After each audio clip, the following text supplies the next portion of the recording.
രണ്ട് സൈഡിലുമായിട്ട് ഏതാണ്ട് ഒരു 100-300 ആളുകളിൽ മേളിൽ സ്ത്രീകളും പുരുഷന്മാരുമായിട്ട് ക്യൂവിൽ നിൽക്കുകയാണ്. പ്രായമായ ആളുകളുണ്ട്. അപ്പോൾ ഞാൻ ഇപ്പോൾ സംസാരിച്ചിരുന്നു.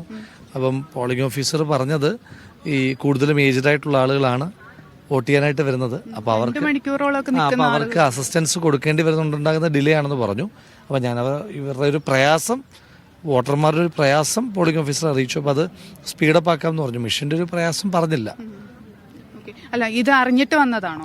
അതല്ല, ഞാൻ എല്ലാ ബൂത്തിലും ബൂത്തിൽ വരുന്നതിന്റെ കൂടെ വന്നപ്പോൾ ഇങ്ങനെ അറിഞ്ഞത്. ഇവിടെ വന്നു കഴിഞ്ഞപ്പോൾ ഇവിടെ എല്ലാ വോട്ടർമാരും 1-2-3 മണിക്കൂറായിട്ട് ക്യൂ നിൽക്കുന്ന ആളുകളാണ്, ഭക്ഷണം കഴിച്ചിട്ടില്ല.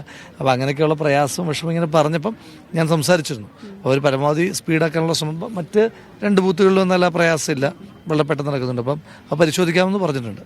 ശരി. അങ്ങനെ ഈ ബൂത്തിലെ കടകുറിശ്ശിയിലെ 160-ാം ബൂത്തിലെ പ്രശ്നങ്ങൾ പരിഹരിക്കാമെന്ന് ഉദ്യോഗസ്ഥർ വാക്ക് നൽകിയിട്ടുണ്ട് എന്നാണ് സ്ഥാനാർത്ഥി കൂടിയായ UDF സ്ഥാനാർത്ഥി കൂടിയായ രാഹുൽ മാങ്കൂട്ടം പറയുന്നത്. അപ്പോഴും ആളുകൾ ഇപ്പോഴും ക്യൂ നിൽക്കുകയാണ്. പുതിയതായിട്ട് ആളുകൾ വരുന്നുണ്ട്.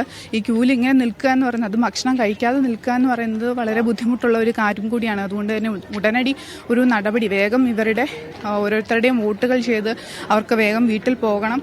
അങ്ങനെ ഒരു വോട്ടിംഗ് പ്രോസസ്സ്, പ്രക്രിയ എത്രയും വേഗം പൂർത്തിയാക്കി അവരെ വീട്ടിലേക്ക് മടക്കി അയക്കണമെന്നാണ് അവർ ആവശ്യപ്പെടുന്നത്. പക്ഷെ ഇപ്പോഴും എന്തുതന്നെയാലും ഏകദേശം ഇത്രയും ആളുകളൊക്കെ വോട്ട് ചെയ്ത് വരുമ്പോഴേക്കും നല്ല സമയമാകുമെന്ന് തന്നെ പ്രതീക്ഷിക്കാം. പക്ഷെ അപ്പോഴും ഓരോരുത്തർക്കും ഈ വോട്ടിംഗ് പ്രക്രിയ എത്രത്തോളം സമയം നീണ്ടു നിൽക്കും എന്നുള്ളതും സംശയകരമാണ്. വോട്ടിംഗ് മെഷീൻ ഇനിയും ഇത്തരത്തിലുള്ള സ്ലോ ആവുകയാണെന്നുണ്ടെങ്കിൽ അത് വീണ്ടും ആളുകളെ ബുദ്ധിമുട്ടിലാക്കുമെന്നുള്ള കാര്യത്തിൽ യാതൊരു സംശയവുമില്ല.